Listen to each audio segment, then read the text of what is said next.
Sementara itu, Kepala Badan Intelijen Negara Sutioso hari ini menggelar pertemuan dengan para tokoh nasional dan tokoh lintas agama. Pertemuan untuk membicarakan penanganan kasus kerusuhan di distrik Kaburaga, Kabupaten Tolikara, Papua saat sholat Idul Fitri Jumat pekan lalu.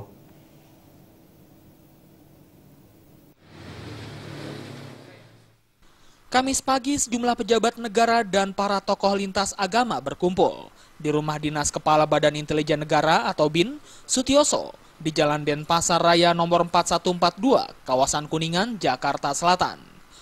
Dalam pertemuan tersebut tampak hadir Panglima TNI, Jenderal Gatot Nurmantio, Kapolri Jenderal Pol Badrodin Haiti, Kepala Badan Intelijen Strategis, Majen TNI Muhammad Erwin Syafitri, dan Kepala Badan Intelijen Keamanan Komjen Pol Joko Muktiha.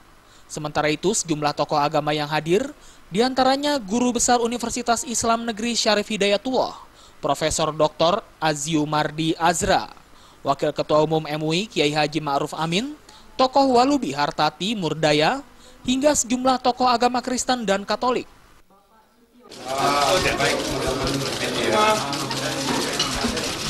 Yang pertama juga saya sampaikan. Sutioso mengatakan kasus kerusuhan di Tolikara telah mencoreng kerukunan dan kesatuan. Oleh sebab itu, semua elemen masyarakat, termasuk organisasi pemuda, diminta untuk ikut turut serta dalam menjaga kerukunan dan ketentraman masyarakat di Tolikara dan daerah lainnya. Sutioso juga berharap para pemuka dan tokoh agama ikut memberikan pemahaman dan pencerahan bagi masyarakat untuk tidak memperpanjang atau melebarkan insiden ke kondisi yang lebih parah.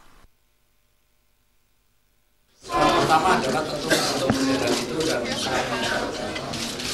kemudian semua pihak juga sepakat dengan langkah-langkah yang akan dilakukan oleh kepolisian untuk menangani masalah secara hukum. Nah, yang ketiga, para tokoh agama semua sepakat untuk merajut kembali apa yang sudah terjadi ini, ya, dalam rangka mewujudkan toleransi kerukunan hidup beragama akan dirajut kembali melalui jalur masing-masing. Sementara itu, Kapolri Jenderal Polisi Badrodin Haiti menyatakan terkait kasus kerusuhan Tolikara tersebut, pihaknya sampai saat ini masih terus melakukan berbagai upaya langkah yang cepat dalam mengatasinya. Salah satunya dengan terus melakukan koordinasi dan ramil serta bupati di Papua. Tetapi kemudian langkah-langkah cepat untuk bisa diatasi, koordinasi antara Kapolres dengan dan ramil termasuk juga dengan bupati untuk bisa meredakan itu semua. Sehingga dalam waktu singkat, kemudian besok harinya tanggal 18, Pangdam dan Kapolda juga sudah ke sana untuk ada kesepakatan termasuk kesepakatan untuk membangun kembali kios-kios yang terbakar tadi. Kemudian saya ke sana tanggal 18. Kemudian saya meyakinkan dua hal.